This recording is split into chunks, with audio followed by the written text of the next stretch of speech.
Hello guys, welcome back on my YouTube channel, that is Biko Perfect. And today in this video I am going to start a new book or second book from class 12. As you all know, in class 12 we have two books that you are supposed to study throughout the year. First book name is Macroeconomics and second one is Indian Economic Development, which is supposed to be quite difficult. But from my channel you will feel it is quite interesting as well as easy. So we will start from the first chapter. Indian Economic Development में first chapter का name है हमारा Indian economy on the eve of independence. आज हम इस video में इस chapter को स्टार्ट करने वाले हैं, राइट. वैसे जो इंडियन इकोनॉमिक डेवलपमेंट की बुक है seems to be like history, मतलब कि प्रतीत होता है, but it is not kind of history at all. History नहीं बिल्कुल भी, ठीक है. कुछ बच्चों को बोरिंग लगती है कि sir in comparison of macro economics उसमें तो न्यूमेरिकल्स भी थे, उसमें तो ग्राफ भी थे, उसमें तो ये भी था, इसमें तो ऐसा कुछ भी नहीं है. But you will find it is quite easy and interesting if you keep watching my video lecture, right. So आज इस चैप्टर का नेम आपके सामने है. You can see on the board Indian economy on the eve of independence. So इसमें से clear करते हैं इंडियन इकोनॉमी. आप जानते हो आपकी इकोनॉमी होल कंट्री, मतलब कंट्री से भी ज़्यादा होती है इकोनॉमी बेसिकली, जहाँ पे इकोनॉमिक एक्टिविटीज़ की जाती है, right. On the eve, eve का मतलब है किसी टाइम पर. इट मीन्स किसके टाइम पर? इंडिपेंडेंस. इंडिपेंडेंस के टाइम हमारी इकोनॉमी कैसी थी? चैप्टर का name Indian economy on the eve of independence. Eve का मतलब बिल्कुल ये नहीं कि बिल्कुल we got, as you all know, आप जानते हो इंडिया को फ्रीडम कब मिली. You got freedom on 15th of August 1947. तो इट डज नॉट मीन कि बिल्कुल 15 तारीख को बताओ 15 अगस्त को क्या कंडीशन थी. नो. ईव का मतलब है उस दौरान, चाहे वो 40 की बात हो या फिर 50 की बात हो या फिर 30 की बात हो, 1930, राइट. तो उस दौरान जब आज़ादी का टाइम था, 1-2 साल आगे पीछे, उसका मतलब ये नहीं है कि भाई बिल्कुल उस दिन ही. तो हमारी इकोनॉमी कैसी थी? कैसी का मतलब क्या अभी? कैसी का मतलब क्या? इकोनॉमी तो इकोनॉमी होती है. It's not a human thing. ये कोई इंसान थोड़ी नहीं भी कैसा है इंसान, हाँ स्मार्ट था, इंटेलिजेंट था, अगली था, ऐसा थोड़ी नहीं है, ठीक है. तो स्टार्ट करते हैं. Let's start. While you think about our Indian economy on the eve of independence, two questions usually come in our mind. 2 questions आपके माइंड में होने चाहिए, ठीक है. 2 questions should be in your mind while you think about Indian economy on the eve of independence. और वो question कौन से है? क्वेश्चन आपके सामने है. क्या है? फर्स्ट क्वेश्चन है हमारा, was Indian economy backward stagnant? क्या हमारी इकोनॉमी बैकवर्ड थी या स्टैग्नेंट थी? Was Indian economy vibrant और डेवलपिंग? क्या हमारी इकोनॉमी वाइब्रेंट थी या डेवलपिंग, राइट. तो जब भी हम अपनी इकोनॉमी के बारे में सोचते हैं, कुछ भी माइंड में लेके आते हैं कि यार कैसी होगी हमारी इकोनॉमी, तो 2 क्वेश्चंस हमारे माइंड में होते हैं और आपके माइंड में भी होने चाहिए फ्रॉम नाउ, ठीक है. तो इसमें भी यहाँ पे भी क्वेश्चन राइज होते हैं कि यार ये बैकवर्ड स्टैग्नेंट का मतलब क्या? बैकवर्ड का मीनिंग तो सभी जानते हैं ऑलमोस्ट. स्टैग्नेंट का मीनिंग भी similar to backward, little bit different in terms of economics. Economics के टर्म्स में तो दोनों का थोड़ा सा डिफर है, बट सिमिलर सा ही मीनिंग है. पिछड़ा हुआ, स्टैग्नेंट मतलब स्थिर, ठीक है. ऐसे ही वाइब्रेंट का मतलब जिसमें चेंजेस आते रहे कुछ. वाइब्रेंट का मतलब होता है, वाइब्रेंट आपको पता है, इसमें चेंजेस, ऐसी सिचुएशन जहाँ चेंजेस आते रहे, यहाँ चेंजेस है कुछ. डेवलपिंग का मतलब ये है कि हाँ डेवलपिंग कर रहे हैं, चेंजेस आ रहे हैं हमारी इकोनॉमी में, ठीक है.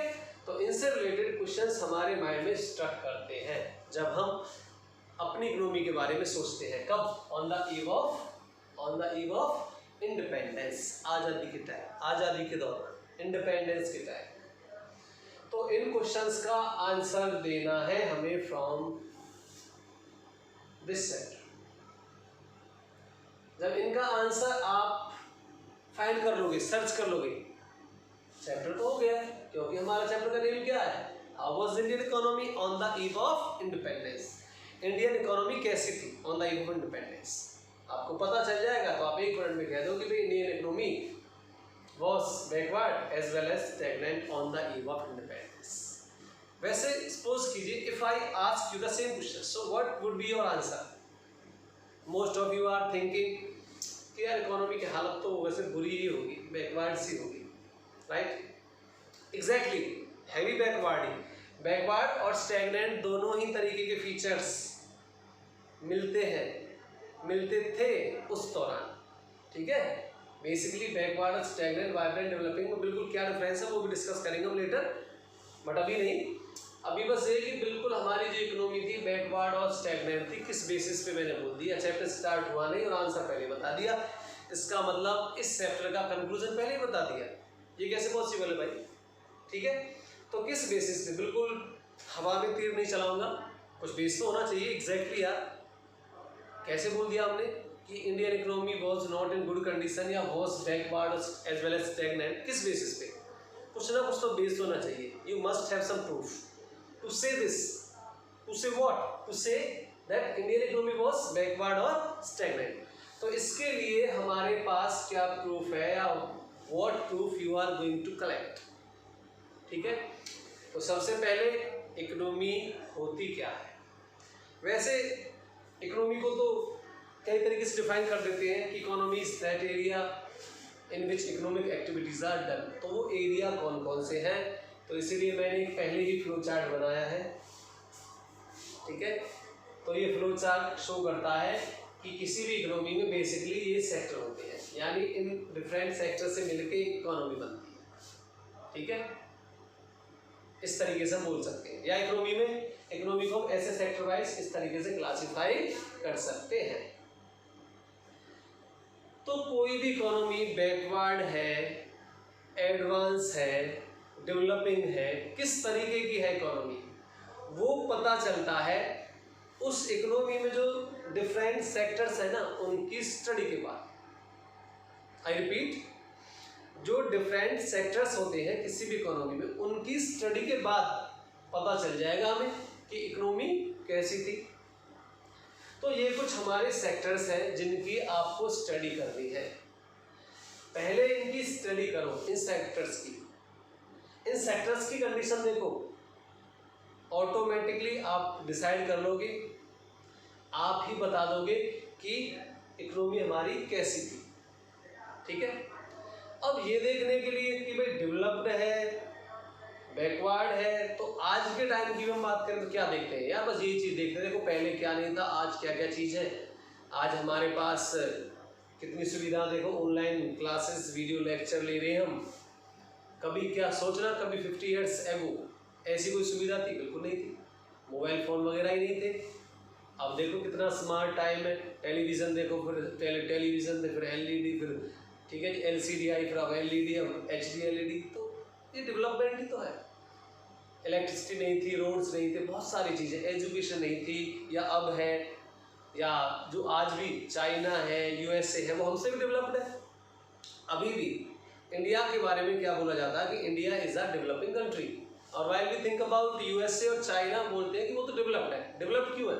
क्योंकि आप किसी भी सेक्टर में चले जाओ, वहाँ कुछ भी चीज़ देख लो, उनका इंफ्रास्ट्रक्चर देख लो, ठीक है, उनका एग्रीकल्चर सेक्टर देख लो, हर चीज़ में बहुत परफेक्ट है वो, इसलिए बोल देते हैं कि वो क्या है, डेवलप्ड है।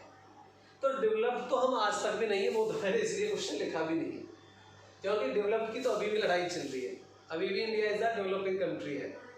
बट अभी हम बात कर रहे हैं किसकी? On the eve of independence. इसलिए क्वेश्चन भी नहीं डाला कि वॉज इंडियन इकोनॉमी डेवलप्ड का तो सवाल ही नहीं है, आज भी नहीं है, तब कैसे हो जाएंगे? ठीक है, तो हमारे पास ये क्वेश्चंस है, इनका आंसर फाइंड करने के लिए we need to go through the different sectors of the economy. और जो इकोनॉमी है इसमें जो वेरियस सेक्टर्स जो आपके सामने है, आप देख सकते हो, एग्रीकल्चर सेक्टर होता है किसी इकोनॉमी में, इंडस्ट्रियल सेक्टर होता है, डेमोग्राफिक प्रोफाइल, वैसे तो क्वाइट इंटरेस्टिंग है सारी चीज़। डेमोग्राफिक प्रोफाइल क्या है उसको डिस्कस करेंगे, क्या क्या आता है। फॉरेन ट्रेड सेक्टर, किसी भी नेशन का अदर नेशन से जो ट्रेड होता है उसकी क्या कंडीशन थी। ऑक्यूपेशनल स्ट्रक्चर, जो इनकम का सोर्स है वो कहाँ से है, बेसिकली प्राइमरी, सेकेंडरी और टर्शरी सेक्टर होते हैं इकोनॉमी में। तो किसी भी इकोनॉमी में जो लोग हैं उनकी इनकम का सोर्स कहाँ से है, is shown by the occupational structure. Infrastructure is quite or most important element of an economy. ठीक है, ये जो आपके जो रोड्स हैं, ट्रांसपोर्ट है, एनर्जी है, कम्युनिकेशन है, सब इंफ्रास्ट्रक्चर का पार्ट है। तो इसकी कंडीशन कैसी थी? तो इन क्वेश्चंस का आंसर सर्च करने के लिए हमें इन सेक्टर्स की स्टडी करनी है। यही हमारा पूरा चैप्टर है, राइट? बहुत इजी। बस ये फ्लो चार्ट आप स्क्रीनशॉट ले सकते हो फ्लो चार्ट का, और बस इन सेक्टर्स की अब हमें क्या करनी है, स्टडी करनी है। आप स्क्रीनशॉट ले सकते हो इसका।